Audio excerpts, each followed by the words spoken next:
So we have found that family empowerment counts. And when families and friends of nursing home residents join together, we can be a powerful force for improving care and ensuring dignity.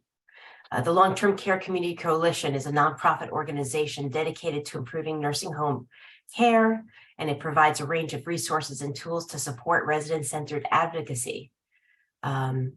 This half hour is dedicated this month talking about the power and effectiveness of family councils, something that Gloria and I know a lot about and want to talk about and hear from everyone here that's involved today. And also you can send us your questions on Facebook. You can email us at families@ltccc.org and check us out at nursinghome411.org for all of the tools you will need to run an effective and powerful family council. So welcome to our half hour today. And Gloria and I are going to talk about, Gloria, where should we start? So first, I think we should start. Welcome, everybody. Good morning. Good afternoon. I'm Gloria Murray.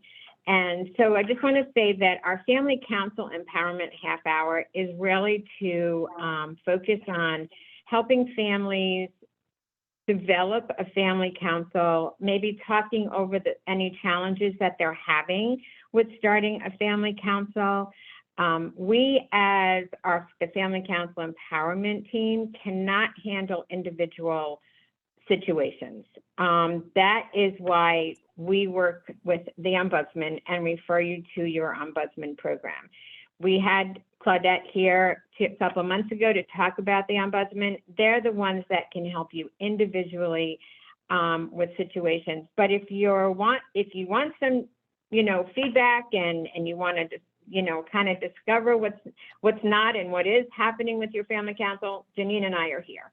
We are very much willing to work with you on family council development, structure, your challenges, and just to really today, we're going to talk about the why. Why should a family council happen in your facility?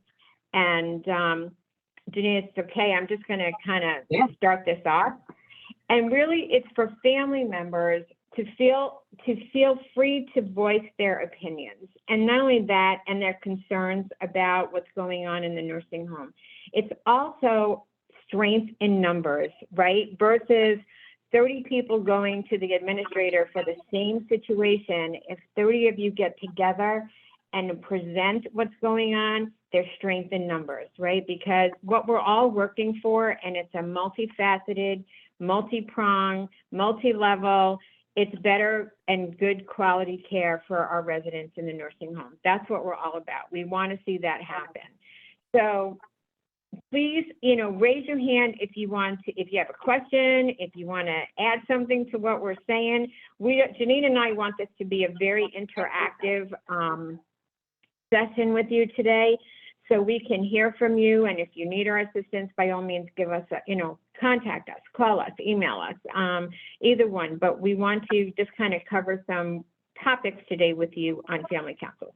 Jenine, do you want to start us off maybe with the purpose of the family council and why it's important? Sure. The purpose of a family council really is to, at least in my experience, it's really to advocate for residents and loved ones. You don't have to have a family member in a residence to be part of a family council. Many people on family councils are either friends or power of attorney or healthcare proxies for a resident. Many people whose resident has passed don't want to leave a family council because they feel a mission hasn't been completed or finished. And that's a perfect way to just stay on, to continue to advocate for the residents that are still alive and still in a residence. Gosh, Gloria, does that answer your question? Yeah, it's also, it keeps facility staff from being overwhelmed by a barrage of individual complaints all at once. It also allows families and the facility to identify and focus on common facility-wide concerns and make improvements for all residents. Now, Of course, the family council should also be empowerment, right? You should all be empowering each other to, the families can come up with creative ideas about how concerns can be addressed. And I do have to say this, and I know Jenine and I are going to agree on this, being confrontational or adversarial with the facility is not going to get concerns addressed. You know, we all know that if anyone starts yelling at us, we're like, whoa, you know, we might just kind of shut them out. Well, they're going to be the same way. Family councils need to build a trusting relationship between the families and the facility. And I just want to preface something before we get started. What we're talking about here today is a regulation that is in nursing homes. So nursing homes have a regulation to allow families to build family councils. And there are certain things that they can do with you, right? So in adult care facilities, which has multi-levels of care, from, you know, the assisted living to adult homes to special needs and memory care, there's not a real regulation for family council right now that Jane and I have tried to find, but there isn't any. But you can still work with your facility. So all that we're going to talk about today, even though there's a nursing home regulation, it can apply to any facility. It can apply to an adult home, an assisted living, or whatever. I do say when you're going to do a family council with your assisted living, include the residents that you're going to do this, you know, because that's their home. That's where they're living. Make sure they want you to do that family council.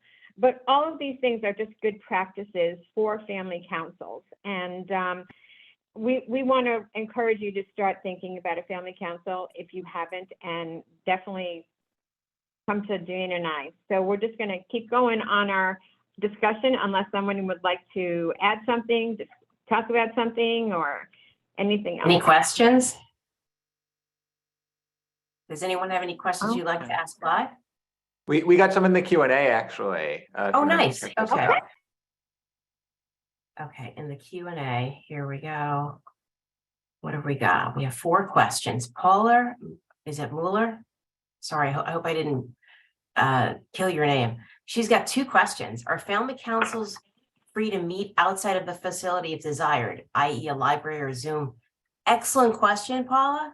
Yes, in fact, we wholly endorse meeting outside of a residence or using, preferably, we've got the nursing home 411.org, you know, the long-term care community coalition. You can find a free Zoom room application to use for your family council, which is actually what I use on my family council. We've been using it since August of 2020. It's a wonderful, safe, you know, free space that you can use. It's not owned by anyone. It's not run by either the residents or by someone on the family council. So it's this arbitrary space that is a wonderful in the middle space for you to use. You can use it as many times a week, a month, a year as you need. All you have to do is fill out that form, which you can find, and we'll put the link to the form in the chat for you in a little bit. But I wholly endorse the Zoom room and urge you to use that Zoom room because it has done such good, not only for my family council, but for many other family councils throughout the country. And let me say this.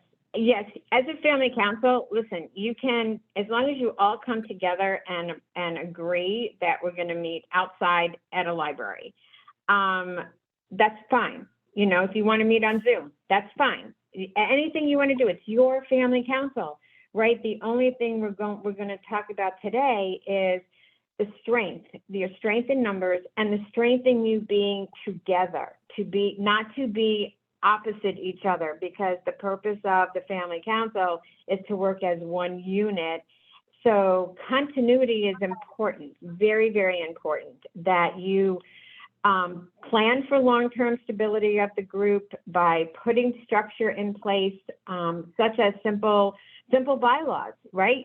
I know it sounds a little crazy, it's a family council, but bylaws are important, right? You want everyone that comes in to know this is why we're here. this is what our focus is. This is what we plan to do. We plan to make quality of care and in this facility improve by working together, you all as a unit and the facility. Work to involve multiple leaders so that the key members of the council stop participating stop participating in the council or leave the facility. The group will continue. So if there is leadership and there's continuity, if someone decides to leave, the group is still gonna keep going, right? It still knows what its mission is. It still knows what the bylaws are. They're gonna still go with them. And we all know bylaws can be changed at any time, and it's your family council. So I think we're just going to move on to communication. Communication, again, continually with facility staff and management is to advise of any concerns, and obviously to do it in a very professional manner. Jenine, anything you want to add to that? No, and I don't. Thank you for saying all of that, Gloria. I just want to, forgive me, Paula, I didn't answer the second part of your question. Paula had asked, can a name be added to family council? Some think it is an intimidating name to some. Paula, can you say more about this? Because I'm not exactly sure which part is intimidating. If you're on, can you ask us live?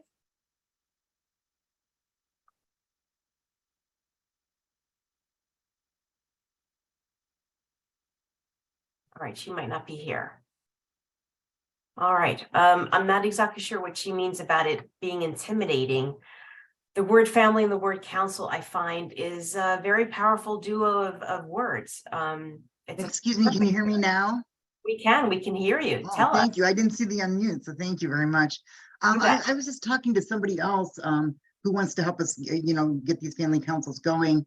And she just said, I just think it sounds so intimidating, family councils. It's like, you're some official, thing that's, making laws and doing this kind of thing. And they were just like, they wanted to kind of do a tagline with it, like family councils, a village of helping or a bridge, you know what I mean? They just didn't like the word family councils. And I said, I don't think we can change it because it's in the laws or whatever that they have to allow a family council, if you want one, but probably could do a tagline with it if some feel that a better explanation, like family council, some people don't really understand what that is or what the responsibilities are of it. Paula, Gloria and I would love to work with you on this because so much good is coming out of family councils. And it would be a shame to let that one word, the word council, impede you from progress. Correct, because that's what I'm trying to figure out, if it's intimidation, if it's fear of retaliation, is it the name? We are having much resistance to starting a family council. I don't know if it's time, but yeah, we would really like to get these going because we believe the key is the states that allow cameras, put a camera in for proactive, not to blame anybody, but being proactive in stopping a bad event from happening. And also family councils are crucial. That's the thing that's going to make change faster than anything we're doing. That is. Paula, and let me just say that family councils, Jenine and I, we kind of also listen in on some other state things that family councils are growing. I think that's probably gotten the most, I think from my point of view right now, it's getting the most attention with a lot of states, Pennsylvania, Illinois. I know Connecticut, they have like a family council Zoom thing going on. And there's also a regional family council that covers a couple of states. So I think everybody's seeing the importance of the strength in numbers and family council. So yeah, Jenine and I would love to just sit down with you and maybe your group of family council on a Zoom like we are today, just kind of talking about it. Let's work through the challenges that you might feel in the word council, right? Right. So, I would like to have a Zoom, and I would love for you guys to join, to help with this, because I'm just, trying to, get people to see that, it's been reported that more places have improved care with the family council. And I think one of the biggest obstacles also is getting a list of family members for invites, because, our families feel, they don't see people enough to say, hey, do you want to come to this meeting next week?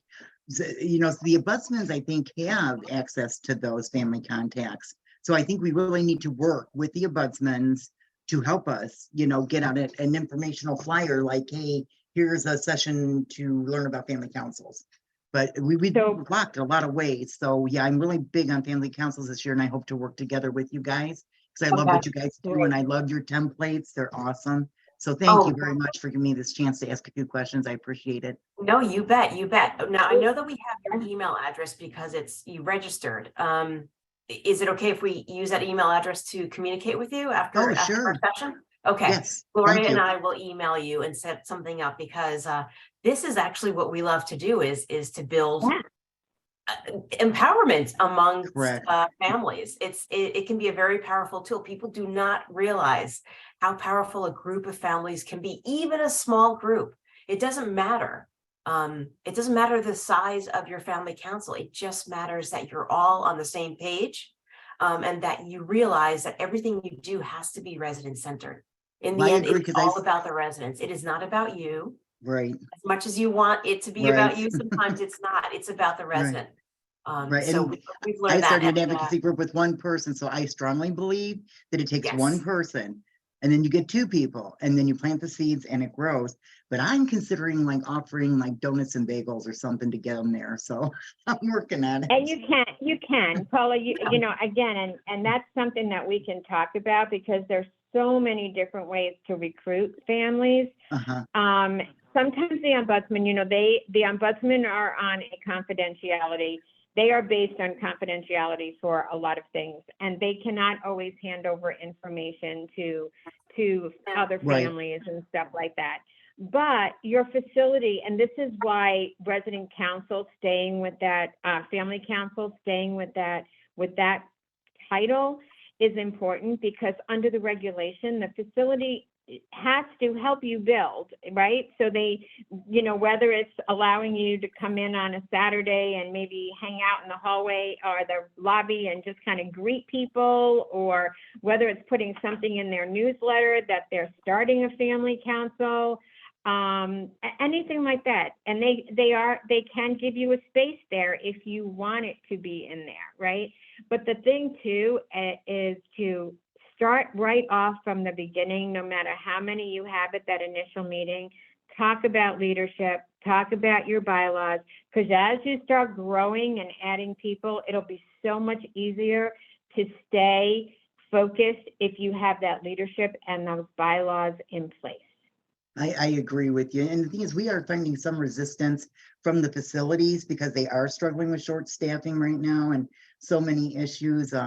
That they're not really big on more eyes coming in, you know, having them agree to have volunteers come in. I've been pushing for has been a big, you know, issue with them. They just don't want more eyes in the facilities to really acknowledge the problems that they're having, I believe, you know, but I don't know. We're trying to get facilities to see the good pluses of how this can help them and bring them more business probably in the end. So yeah, reach out to Jean and I. We would love to be on a Zoom with you guys to talk about family council development, because that's why we're here, right? We want to help the family council. Okay, thank you. I appreciate it. Not to worry. Sure. I'll email you right after this. Thank you. Okay, thank you. You bet. You bet. And go ahead. I'm sorry. Other questions? Yes, I was going to say Nico Cook. I have one. Asked, what are facilities required to provide for family councils to happen? Do they help connect families? Oh, Miko, what a question. What are they required to provide? Well, I just put into the chat the regulation from 2004 for New York. And they're required to provide a place for you. And of course, this was written way pre-COVID. They're required to provide a facility. They're required to provide like a bulletin board, if you will. They're not required to provide a list of residents or their families. That is something that you have to work on your own. And it's once you figure out how often you can go and be on the premises live to talk to people as they come in or as they visit, then you can meet other people. You can add them to your family council.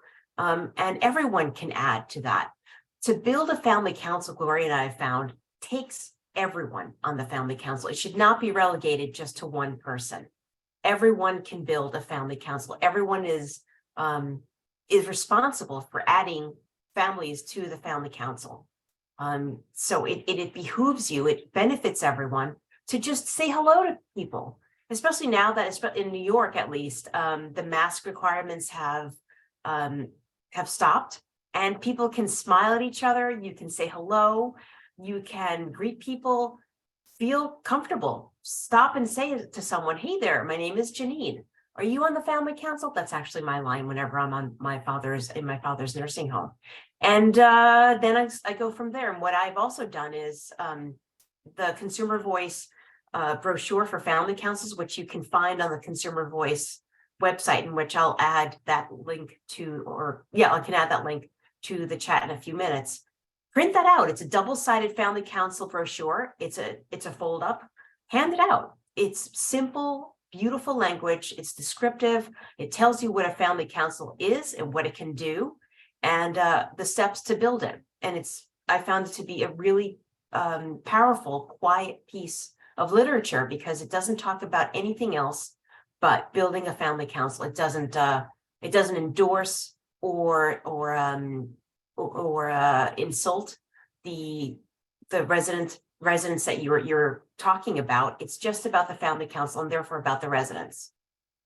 And Miko, also in that regulation from 1987, it says that, a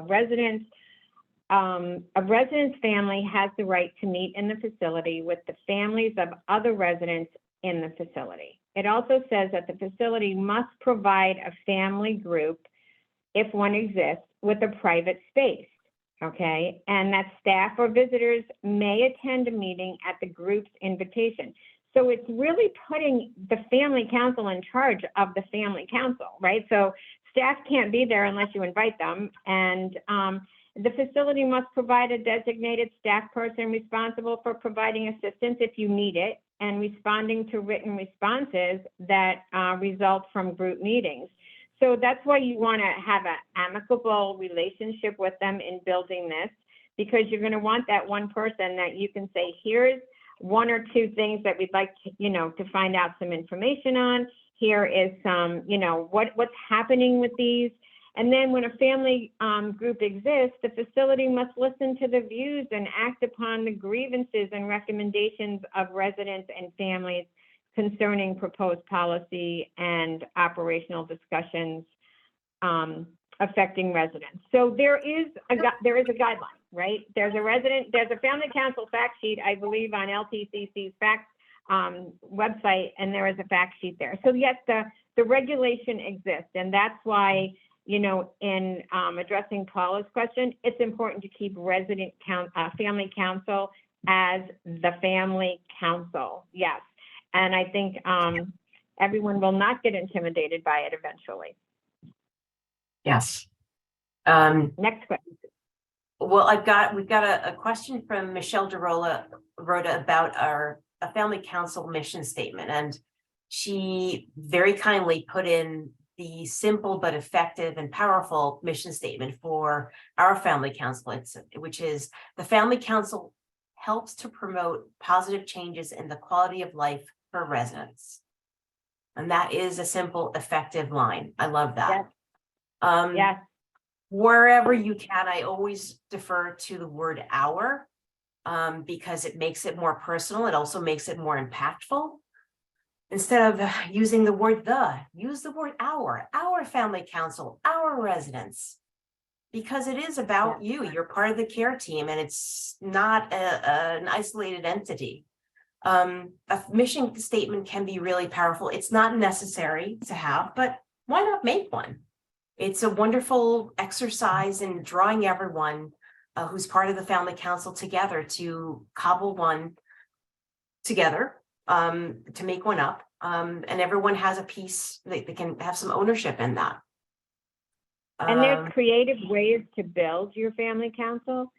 Yes. So nothing is off the chart, right? There's creative ways, and every one of your family members that joins the family council has some idea about how to recruit families to the family council. It's just a matter of believing that the family council has a purpose, and that's where you all have to agree. This is the purpose, and that's the importance of the leadership, the bylaws, the structure, because you want belief in the family council that we're here for a reason, right? Also, you know, and that's what I'm saying. All these things we can like talk about with you individually or with your group, and Jenine and I are really excited to be doing this project because families are important, and my history as an ombudsman, my work history as an ombudsman, I know what families, you know, what their challenges are. So to work now with families is very important as well. And you all have a voice, and these are your family members. And if you know, if anyone didn't join us last month about our ageism discussion, please go back and listen to it on the website, because a lot of that is so important when advocating for your loved ones in the nursing home. Any other questions we have, Jenine? We do. Paula also mentions in a question from 3 minutes ago, she's not clear if the ombudsman can send out information to the families about a family council info session. She says, I know we can't be given the info, but can they send invites to inform the families of an info event we will have? Paula, I'm just wondering if you can't you share the family council meeting with other family council members for a family council for your family council in the residence that you're talking about. If you're talking about specific residents, do you have a bulletin board? They are by law, they're supposed to, every residence is supposed to give you a space to post information about a family council, if you're if you're in New York State. So that is something that you can work on with the help of your ombudsperson, because ombuds people are really good at getting in touch with administrators and the family council liaisons in each of the residences to remind them of what their role is and what their duties are in enabling the family council to form, to thrive, to meet, to grow. They are your tool. They're your, I would say they're your partner. They're not even a tool. They are your really important and effective partner.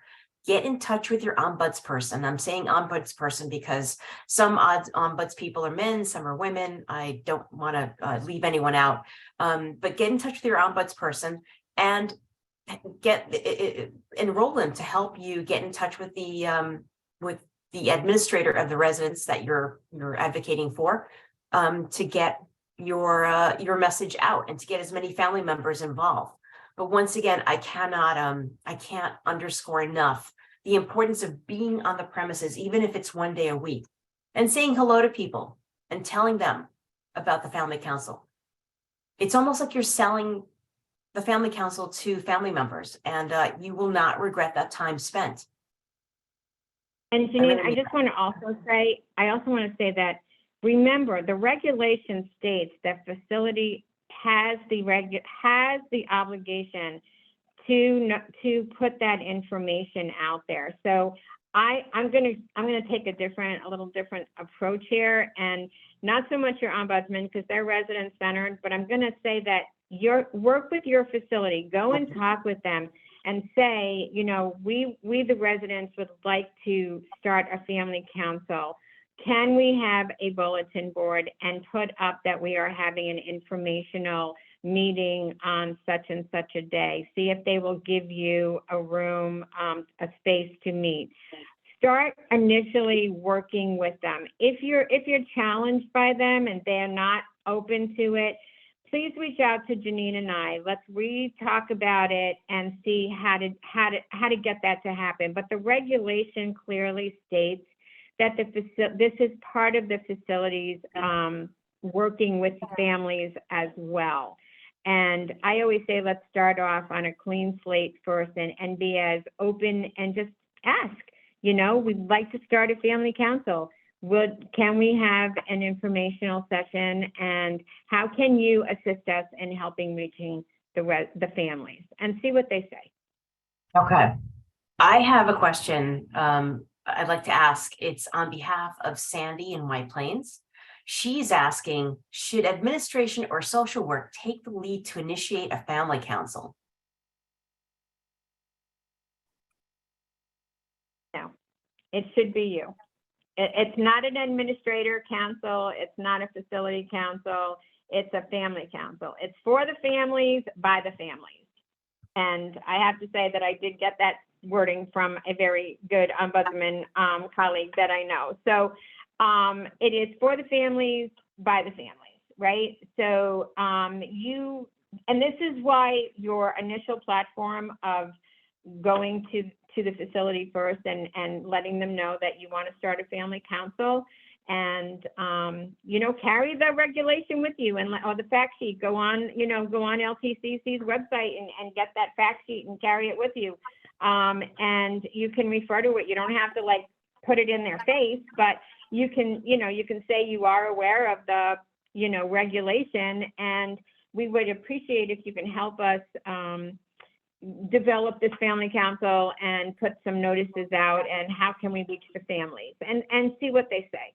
Start that initial, very gentle, very working together, keep open-minded approach to starting the family council. That's where your success is going to lie. And recruitment, there's tons of ways to recruit. So once Jenine and I can work with you, we'll go over all kinds of different ways to recruit. And there's different models. No one model is the same. The only model that is strongly recommended is leadership and your bylaws, because that'll make you stable. Yes. Thank you, Gloria. And it's true, we will help you. Just get in contact with us. Email families@ltccc.org, and we'll email you right back. Please provide a phone number, because that's so important as well, if you don't mind. Not just your email, that would be wonderful. Eric, thanks for putting the link up in the chat. Gloria, we've got a really good question as well. Yes. This is from Sharita Alexander, and she's asking, what should the focus of the family council meetings be? It should be whatever the family councils want. I will say this, I think that it is important to be cognizant of people's time, right? Because the one thing that families or family members might not have is a lot of time. So if you're going to say a family council is Monday at 5 to 6, make sure it's 5 to 6. Have an agenda. Introductions, have them sign in, introduce themselves, but have an agenda. And don't take on a lot right away, but I would say discuss the general things that are happening and then make a plan. But be very, very cognizant of everyone's time, because the way to lose family members is to not stick to that time frame, and then they won't come back. But they can discuss anything they want. It's their family council. It's their way of pulling together, supporting each other, making important changes in nursing homes for quality of care. And that's what we want to do. We want residents have resident rights, and families have the rights as well to this family council. Thank you, Sharita, Gloria. I hope that answers your question, and hello.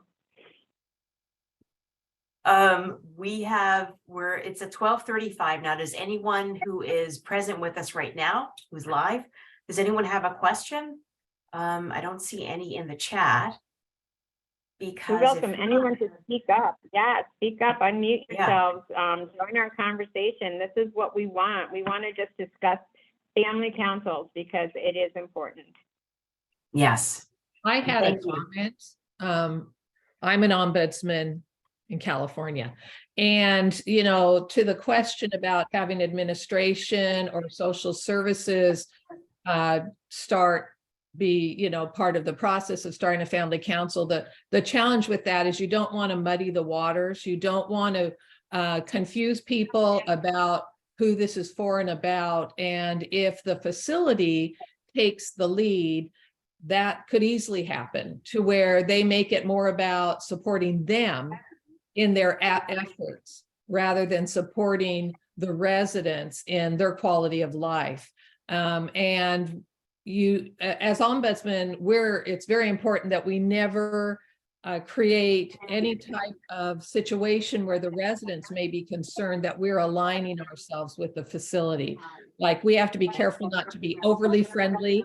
I mean, we're firm and friendly. We're professional, we're warm, we're not adversarial. That's a really good point, because we'll get a lot more. Just good. Oh, Siri. I hate it when my watch wants to talk to me. But we're very careful not to be adversarial, which we would encourage. But it's important that the facility is only involved in so much as when they're invited, maybe to attend and answer some questions. Other than that, you want to make sure that it is for the family and residents, and that nobody starts to feel an alliance with the facility. That is a great point. Absolutely. And that's absolutely, because you don't want the families to feel that it's an administrative facility type of meeting, because you're only going to be getting you're only going to have one side of the situation. Yes, you can invite them, but it should be run by the family, absolutely. Run by families in a structure that works for them. Absolutely. Yes. That's why it's your family council. That's why I will say this till the day I drop dead. Our family council, make it yours, make it about you, make it about the residents. It doesn't belong to the residents, the facility. Sorry, I try not to use that word so much, because these facilities are people's homes. Do we have any other questions, or should we wrap up? Maybe we should wrap up, Gloria. Feel free to. And Jenine, if I could Yes. just say one thing too, and I'll wrap up, is that everyone that's on the call, if Jenine and I work very much to see what to bring to you next, what's important to bring to you. Today, we really felt that we've done a lot over the last few months with bringing different speakers in, and we just wanted to really talk family council. So if we want to continue talking family council, you just let us know, and we'll continue talking family council like we did today. If there's a topic that you want us to maybe talk about family council, let us know, because we're open and we're here for you. So we appreciate you all being here, definitely. Thank you. Thank you for your time. This recording will go onto the Nursing Home 411 website, and it'll also be posted on Facebook. So you can always send the link to someone else if they didn't catch it live, and you can look at it again if you like, as many times as you like, and you can look at all the past 6 or 7 that we've had for this year, and also from December of last year. And please feel free to visit nursinghome411.org.